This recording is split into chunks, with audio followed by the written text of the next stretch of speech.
चलते हैं। श्रीपाद प्रबोधानंद जी महाराज पूर्व में प्रकाशानंद जी नाम के एक सन्यासी काशी के थे। मतलब इतने अद्भुत विद्वान थे कि सार्वभौम भट्टाचार्य आए थे परास्त करने, लज्जित होकर चले गए। ज्ञान शिरोमणि, वेद वेदांग के पारंगत विद्वान, जिनकी आप रोज वृंदावन महिमा अमृत श्रवण कर रहे हैं। कृपा का कैसा स्वरूप होता है। उन्हीं के परिवार से श्री गोपाल भट्ट जी महाराज, जो राधारमण जी प्रकाशित हुए, इन्हीं के परिवार के हैं, श्री प्रकाशानंद जी के। इनकी जन्मभूमि तैलंग देश में दक्षिण देश की यात्रा के समय श्री रंग क्षेत्र के समीप बलगंडी नामक ग्राम में महाप्रभु ने वेंकट भट्ट के यहां चतुर्मास किया था। वेंकट भट्ट श्री वैष्णव संप्रदाय के वैष्णव थे, श्री वैष्णव। उनके भक्तिभाव से प्रसन्न होकर महाप्रभु चैतन्य देव 4 महीने वहां चतुर्मास किया था। उन्हीं के पुत्र श्री गोपाल भट्ट ने प्रभु की बड़ी सेवा की थी और पिता के परलोक गमन के अनंतर ये प्रभु की आज्ञानुसार घर बार छोड़कर वृंदावन चले आए थे। और यहीं उनके प्रेम से शालिग्राम भगवान से श्री राधारमण जी का प्रादुर्भाव हुआ। आप जो राधारमण जी देख रहे हैं, श्री गोपाल भट्ट के प्राण प्यारे शालिग्राम जी की छवि से राधारमण जी प्रकट है। शालिग्राम जी की एक उस समय भक्त धनी आया, जहां जहां बड़े बड़े संत, तो वहां जाता और कहता हमें आपके ठाकुर जी को आभूषण और पोशाक पहनाने की इच्छा है। जिनके ठाकुर जी होते वो दर्शन करा देते, वो उसी हिसाब से पोशाक और आभूषण वो देते। तो गोपाल भट्ट जी के पास की उनका, हमारे पास तो श्री शालिग्राम भगवान है, और हमने सोचा शायद आपके पास प्रिया प्रीतम हो तो उनकी पोशाक और आभूषण। वो तो गए, बस हृदय में भारी विकलता हुई। आराधना प्रिया प्रीतम की ही थी हृदय में। बस प्रातः काल देखा तो जहां शालिग्राम और राधारमण जी महाराज विराजमान, ये स्वयंभू यही वृंदावन में प्रगट ठाकुर है श्री राधारमण जी। गोपाल भट्ट जी के जो पिता, वो 3 भाई थे।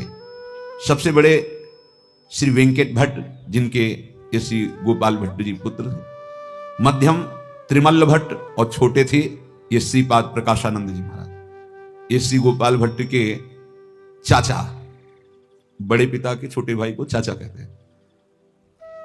प्रकाशानंद जी महाराज श्री गोपाल भट्ट के चाचा जी थे। सन्यास के पूर्व इनके घर का नाम क्या था, इसका भी लेखक को पता नहीं। ये सन्यासी हो जाने पर भी एक विशेष आकर्षण अपने भतीजे गोपाल भट्ट से था, क्योंकि अत्यधिक वैरागी, त्यागी, भजनानंदी थे। इसलिए ये गोपाल भट्ट को बहुत प्यार करते थे, पिता की तरह, चाचा ही थे। और कहते थे एक दिन देख लेना, ये एक ऐसा चमकता हुआ हीरा होगा जो बहुतों को प्रकाशित करेगा, अर्थात एक कालांतर में एक महापुरुष होगा। ऐसा प्रकाशानंद जी कहते थे श्री गोपाल भट्ट जी को, और ऐसा ही हुआ। आज भी लाखों लोग उन्हीं की भावना का दर्शन कर रहे हैं। उनकी भावना ही तो राधारमण जी के रूप में प्रकट हुई। कालांतर में जगत प्रसिद्ध महात्मा होगा, प्रकाशानंद जी ने कहा। किंतु जब ये सुना कि ऐसे शास्त्र का ज्ञान रखने वाले हमारे होनहार भतीजे को, जिसको हमने सोच रखा था कि विद्वान ऐसा महापुरुष, एक बंगाली युवक सन्यासी ने सब कुछ छुड़वाकर बस कृष्ण कृष्ण रटने में लगा दिया। उनका भाव था वेदांतदर्शी महापुरुष। तब उनको बहुत दुख हुआ कि ये तो ठीक नहीं है। इस सन्यासी को शास्त्रार्थ के द्वारा मैं परास्त करके इसको सही रास्ते पे लाऊंगा महाप्रभु के लिए।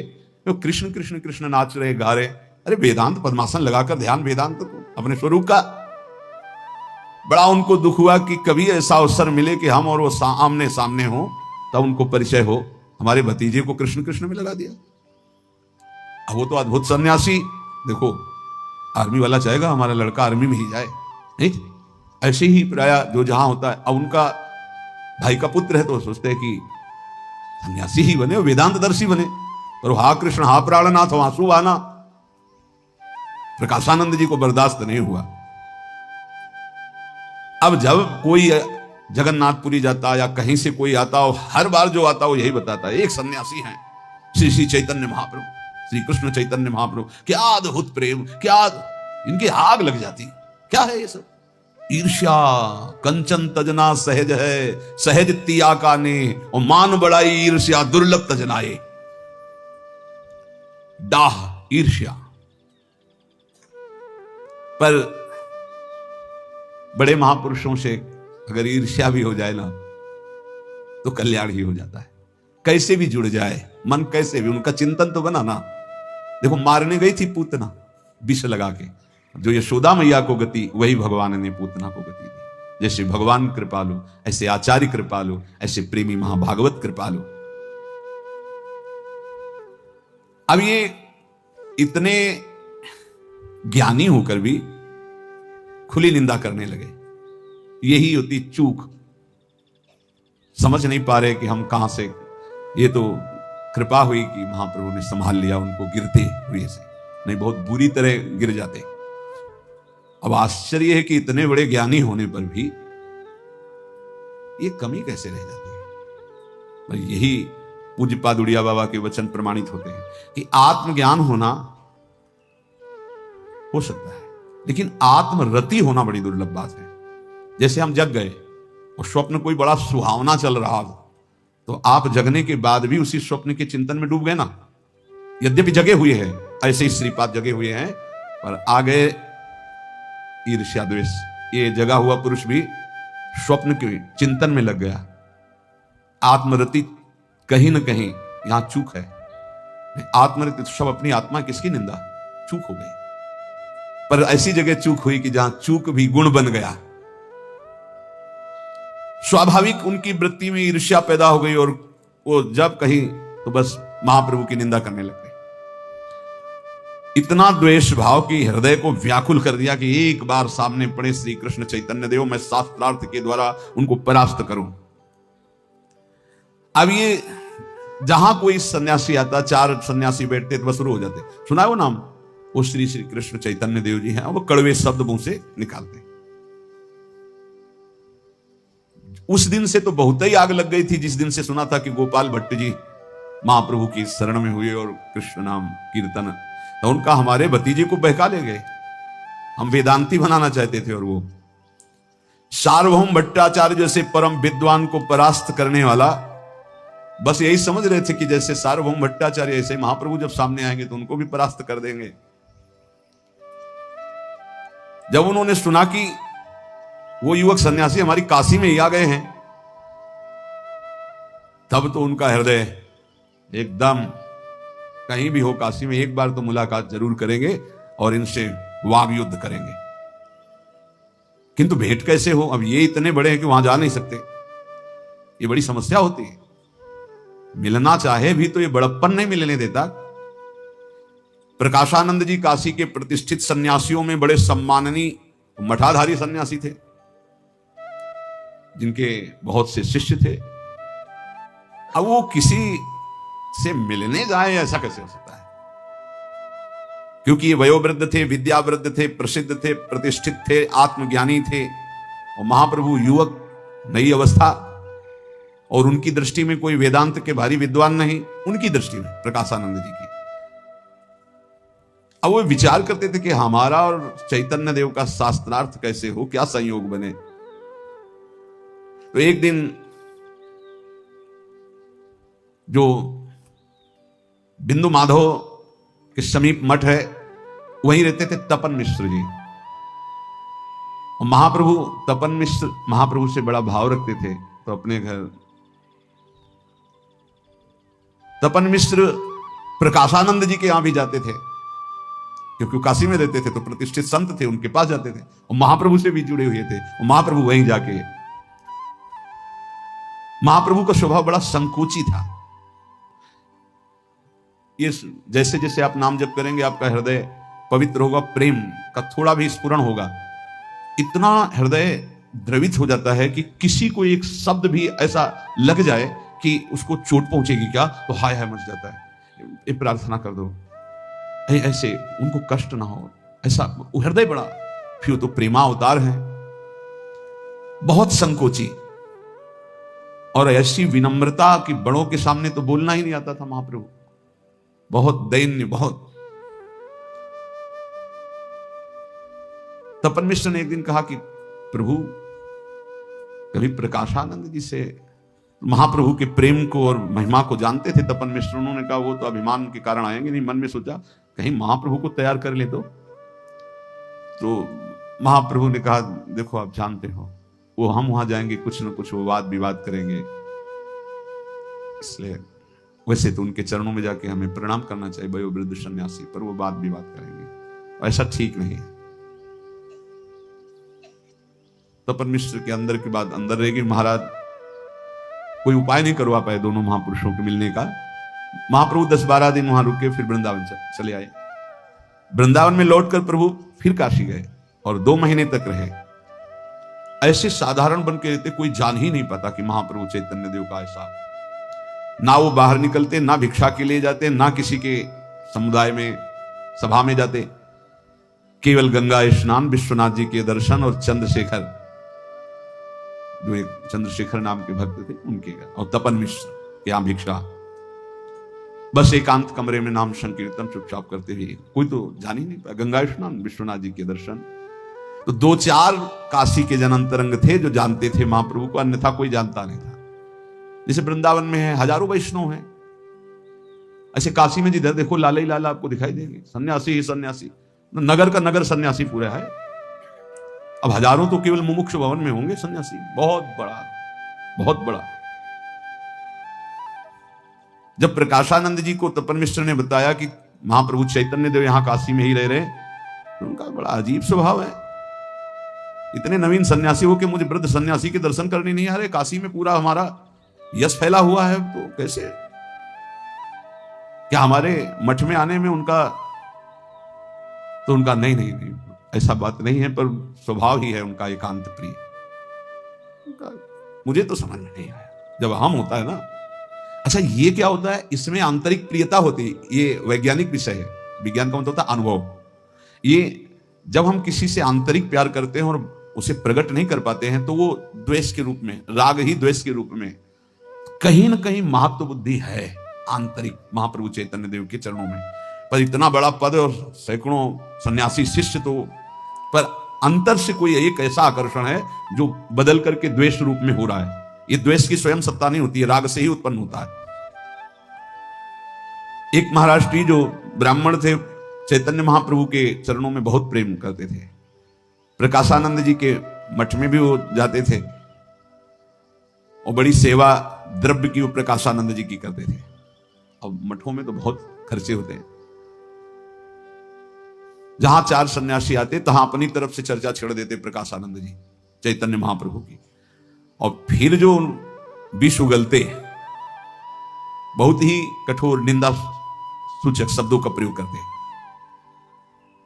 वो जो द्रव्य की सेवा करते थे महाराष्ट्री ब्राह्मण, उनको बहुत हृदय में दुख हुआ कि इतना बड़े विद्वान, इतने तपस्वी, इतने ज्ञानी महात्मा कहां फंस गए, ये कैसे शब्दों का प्रयोग कर रहे हैं। इनके लिए तो ऐसे शब्द होने ही नहीं चाहिए, निंदास्पद। ये महाप्रभु की एकांतिक उपासना और प्रेम भाव को जानते नहीं, पर अद्वैत वेदांत के शिखर में बैठे हुए हैं, पर इतनी छोटी बात कैसे इनके अंदर से। इसीलिए संभालना ईर्ष्या को बहुत कठिन होता है। एक बार इनका हम ये दोष भी चूर चूर करेंगे। सहयोग द्रव्य का करते रहे, आज इनका परम सहयोग करने की ठान लिए मिला के रहेंगे। एक बार ये देखेंगे ना महाप्रभु चैतन्य देव को, अभी तक देखा नहीं, केवल सुना है, तो इनका सब ये जो ज्ञान शिखर में बैठे सब ठीक हो जाएगा इनका। क्योंकि भारी विद्वान अद्भुत है, तो कहीं ना कहीं भावुकता है अंदर छुपी हुई, और उस भावुकता को प्रकाशित चैतन्य महाप्रभु कर देंगे, मुझे विश्वास है। ये जो निंदा करते हैं इनका सब ठीक हो जाएगा। ईशा के प्रधान शिष्य थे सेंट, बड़े नास्तिक प्रकृति के अंदर से हो, अपने गुरु का यश नहीं सह पाए और उन्हें सूली पर चढ़वा दिया मिलकर के विरोधियों से, अपने गुरु को। कभी कभी ऐसे जन होते हैं जो प्रताप सुनकर शरण में होते हैं, फिर जब उनका यश और प्रभाव देखते हैं तो शिष्य होने पर भी हृदय में बराबरी की डाह लगती है कि मैं इनको कैसे परास्त करूं, कैसे इनको नीचा दिखाऊं और मैं ऐसा भगवान बचाएं। जब शूली पर ईशा को चढ़ाया गया तो आंसू गिर रहे थे। तो जो नीच जन थे उन्होंने पूछा कि कष्ट के कारण, तो उनका नहीं, जिन्होंने चढ़वाया है और जिन्होंने चढ़ाया है, इन दोनों के लिए मैं प्रभु से प्रार्थना करता हूं रो रो करके, कहीं इनको कभी कष्ट ना मिले। फिर एकदम जो भाव बदला उनके, जिस शिष्य ने सूली पर चढ़ाने का सब योग किया था, हाय मुझ जैसा नीच कहां होगा, ऐसे गुरुदेव और ऐसा मैं, पर अब प्रायश्चित करने से क्या होता है। ऐसे श्री विवेकानंद जी पहले बहुत तर्क, ऐसे स्वीकार करना स्वभाव नहीं था, श्रद्धा विश्वास के बिल्कुल परे, अलग है, घोर कुतर्क का स्वभाव था। लेकिन परमहंस रामकृष्ण देव की दृष्टि पड़ते ही वो किस कोटि के महापुरुष ये सब कोई जानता है। ऐसे ही वो विचार कर रहा है महाराष्ट्रीय ब्राह्मण के, अगर ये प्रकाशानंद जी एक बार श्री चैतन्य देव को देख लें और चैतन्य देव की एक बार दृष्टि पड़ जाए, तो मुझे विश्वास है कि जो इन्होंने जीवन भर साधना करके सुधार नहीं कर पाए, वो एक दृष्टि में सुधार हो जाएगा। इसीलिए तात स्वर्ग अपवर्ग सुख धरी तुलाय कंग तुल नताय सकल मिली जो सुख लव सत्संग। महाराष्ट्रीय सज्जन एक दिन बातों ही बातों में स्वामी जी से कहा, स्वामी वो आए हुए हैं बंगाली सन्यासी जी, जिनकी आप प्रायः चर्चा करते रहते हैं, एक बार हमें लगता है आपका और उनका मिलन तो होना चाहिए। अगर एक बार आप उनके रूप के दर्शन कर लेंगे तो ये आपका बोलना बंद हो जाएगा स्वामी जी। ऐसा कभी नहीं बोला था वो ब्राह्मण, क्योंकि गुरु भाव से इनकी भी सेवा कर रहा था। स्वामी जी बड़ा आकर्षण है, आप एक बार देख लीजिए, बड़ी करुणा है उनके नेत्रों में, और जब वो तन्मय होकर कृष्ण बोलते हैं तो हृदय की दशा बदल जाती है। प्रकाशानंद जी ने कहा, तू मेरे को समझाने को चला है? खूब जानता हूं। अरे कोई जादू टोना जानते होंगे, वशीकरण मंत्र जानते होंगे। हम कोई सार्वभौम भट्टाचार्य हैं कि उनके वशीकरण मंत्र से उनके वश में हो जाएंगे?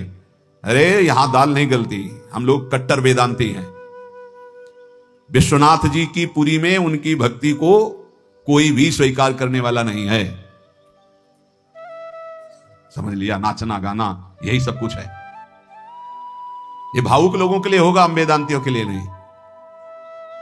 यहां के सोहनी लगाने वाले भी ब्रह्म ज्ञान के नीचे बात नहीं करते, काशी नगरी है, ऐसा ही है, ऐसा ही है। हम रहे घाट में तो देखा है। इस बात को सुनकर महाराष्ट्रीय सज्जन को बहुत ही हृदय दुखी हुआ और सोचने लगे, इतना भारी विद्वान महात्मा और इतनी बड़ी ईर्ष्या, इतना बड़ा ज्ञानी होकर के ईर्ष्या कैसे रख सकता है? सचमुच सचमुच ये ईर्ष्या बड़ी भयावनी। देखो, इसी ईर्ष्या ने दुर्वासा जी को संकट में फंसा दिया। त्रिभुवन में कोई नहीं कि दुर्वासा की आंख में आंख मिला के बात कर सके। यहां तक कि भगवान श्री कृष्ण भी पूजन करने गए थे, जब यमुना पार आए थे, पूजन करने गए थे प्रभु श्री कृष्ण, द्वारिका में पधारते थे तो खड़े होकर के अगवानी करते थे दुर्वासा जी की। एक बार बड़े बड़े महात्माओं की सभा में श्री भगवान विराजमान थे और चर्चा हो रही थी कि इस समय सर्वश्रेष्ठ भक्ति के शिखर पर कौन चढ़ रहा है। हुआ कि अम्बरीश जी महाराज। दुर्वासा जी ने सोचा कि दूब का रस पीते हैं, वलकल की लंगूटी लगाते हैं, मेरा नाम तो आया नहीं। आखिरकार तप के द्वारा हरि की ही तो आराधना कर रहे हैं। एक चक्रवर्ती सम्राट रानियों के बीच में रहने वाला ये सर्वश्रेष्ठ शिखर पर चढ़ रहा है, देखूंगा इसे। ईर्ष्या उत्पन्न हो गई और देखने के लिए गए।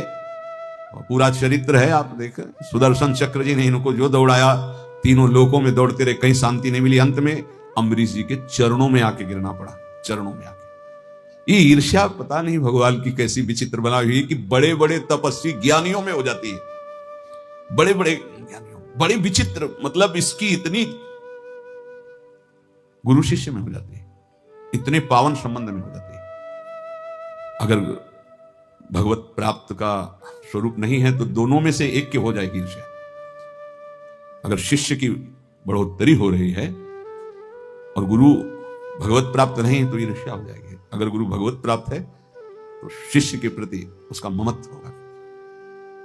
अगर गुरु का यश हो रहा है, शिष्य भगवत प्राप्ति का लक्ष्य नहीं, तो उसको ईर्ष्या हो जाएगी।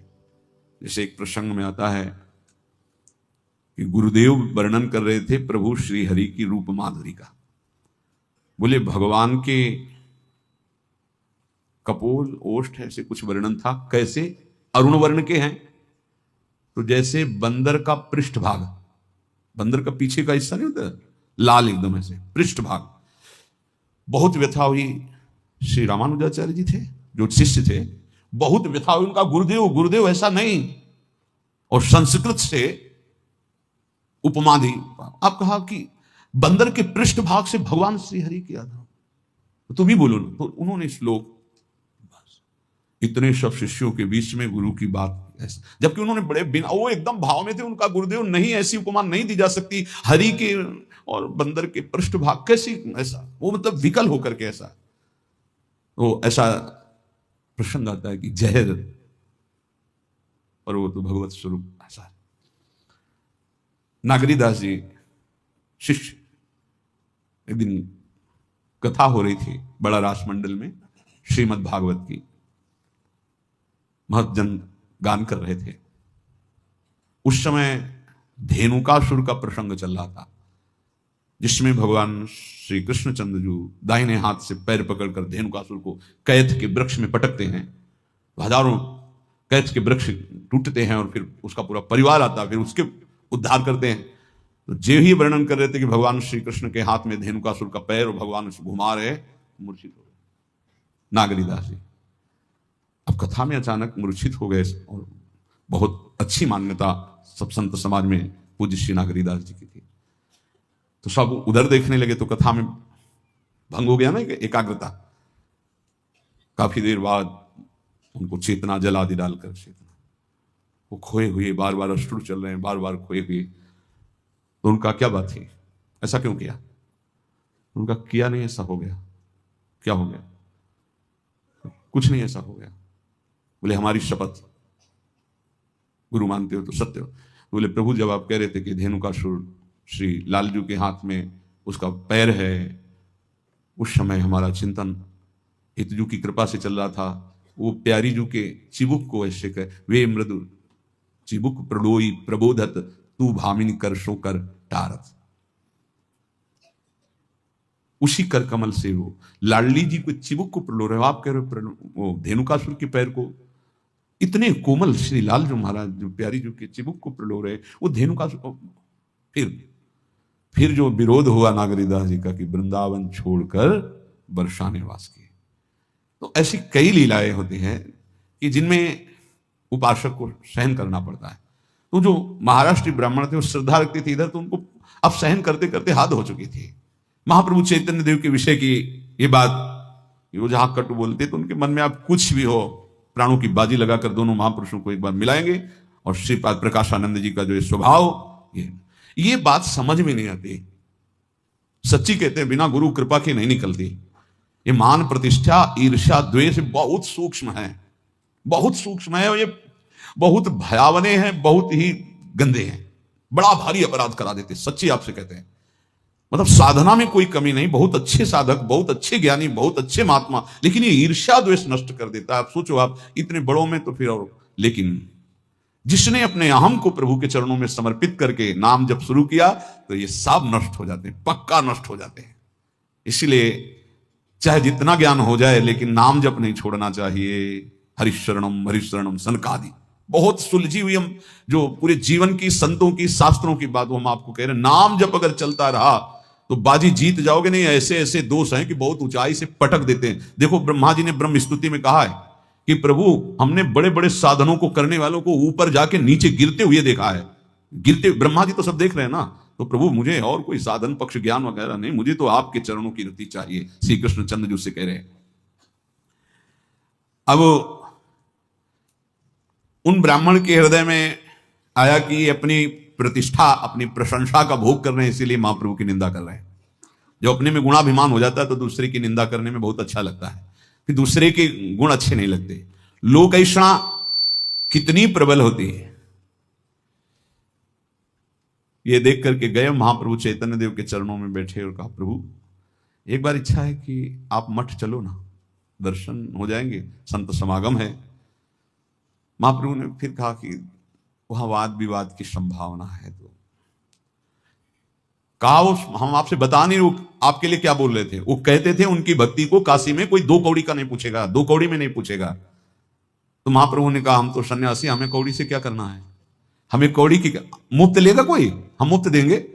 हम बेचने ही नहीं आए, हम अपनी भक्ति को 2 कौड़ी में बेचने नहीं आए, हमें कौड़ी की क्या जरूरत, हम तो सन्यासी हैं। वैसे ही हम तो फकीर है, पर हम दे के जाएंगे, फ्री में दे के जाएंगे, अब ऐसे नहीं जाएंगे। ये बात आ गई। वो वक्त बोला भी इसीलिए था कि थोड़ा महाप्रभु जो है बोले अब तो फ्री दे के जाएंगे। और ऐसा दे के जाएंगे कि फिर इसी में डूब जाएगा। हट कर लिया महाप्रभु ने अंदर से प्रकाशानंद जी के बदलने का। हम तो प्रणाम करते हैं उस वैष्णव ब्राह्मण को जिसने प्रकाशानंद जी का उद्धार करवा दिया। नहीं, कैसा ज्ञान कड़ुआ, कड़ुआ कितना, ऐसे प्रेमावतार महाप्रभु के लिए ऐसे उच्छृंखल शब्दों का प्रयोग करना। महाराष्ट्रीय सज्जन नाच पड़े महाप्रभु के आगे और साष्टांग दंडोत हुए, बोले प्रभु धन्य हो गए प्रकाशानंद जी, क्योंकि हम समझ रहे आप किसको फ्री देना चाहते हैं। अब हम समझ गए प्रभु, अब तो उनका कल्याण पक्का हो जाएगा। देखो अब भी कल्याण में संशय है, इतने बड़े ज्ञानी महात्मा है, लेकिन परम कल्याण के लिए अब भी संशय है, क्योंकि और पक्का दुर्गति हो जाती, क्योंकि इतने बड़े महापुरुष की निंदा करने वाले की दुर्गति हो जाती। सनकादि को केवल रोक दिया तो वैकुंठ से जय विजय 3 जन्म के लिए दैत्य भाव को प्राप्त हुए, तो प्रकाशानंद जी के क्या बनते। इतने बड़े प्रेमी प्रेमावतार महाप्रभु को थोड़ा भी उच्छृंखल शब्द बोलने, जो असभ्यता है, ऐसे शब्द नहीं बोलने चाहिए, किसी के लिए भी, साधारण भक्त के लिए भी नहीं बोलने चाहिए, तो जरूर दुर्गति हो जाती प्रकाशानंद जी की। अब इनका साक्षात्कार कैसे हो महाप्रभु और प्रकाशानंद जी का। प्रकाशानंद जी बड़े हठी हैं, सूखी स्वभाव के हैं, ज्ञानी अहंकारी की बहुत ज्ञान है, पर मुझे विश्वास हो गया कि एक बार महाप्रभु से बातें करेंगे तो वो सेवक जरूर बन जाएंगे, पर भेंट कैसे हो वो तो यहां आ ही नहीं सकते किसी भी तरह, पर प्रभु तो जा सकते हैं ना, बहुत करुणामय है।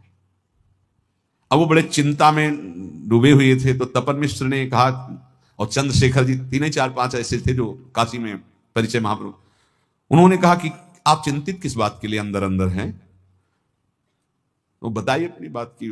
महाराष्ट्रीय ब्राह्मण ने कि महाप्रभु को कैसे ले चला जाए।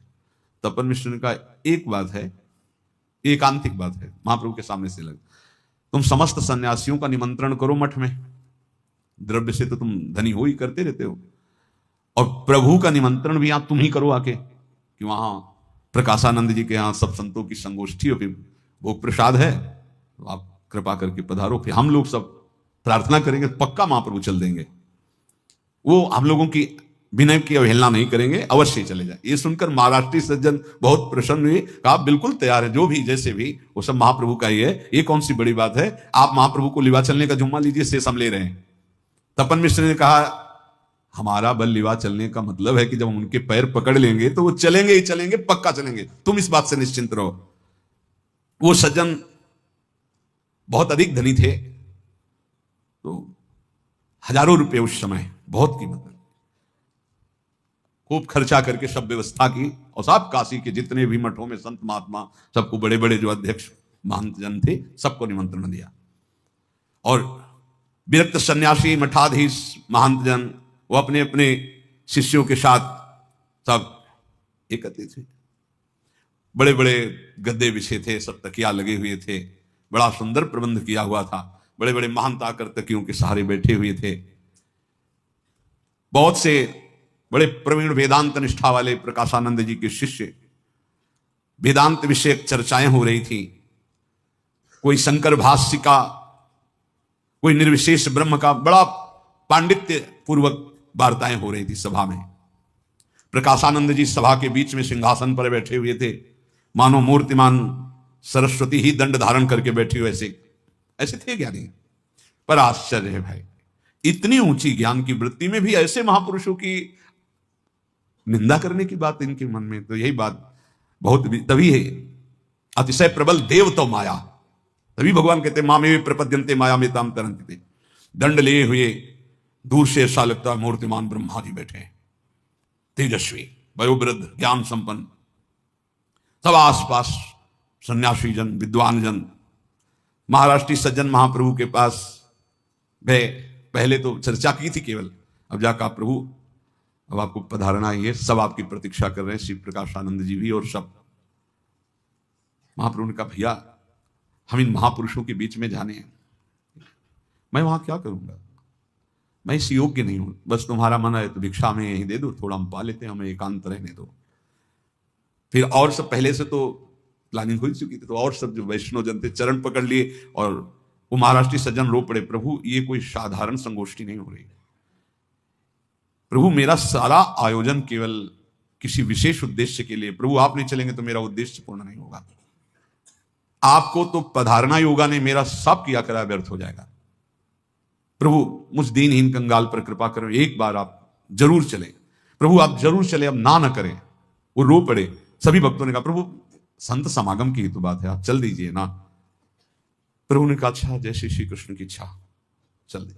अब तो आनंद की बाढ़ से आ गई उस महाराष्ट्रीय ब्राह्मण तपन मिश्र चंद्रशेखर के, अब उद्धार हो जाएगा प्रकाशानंद।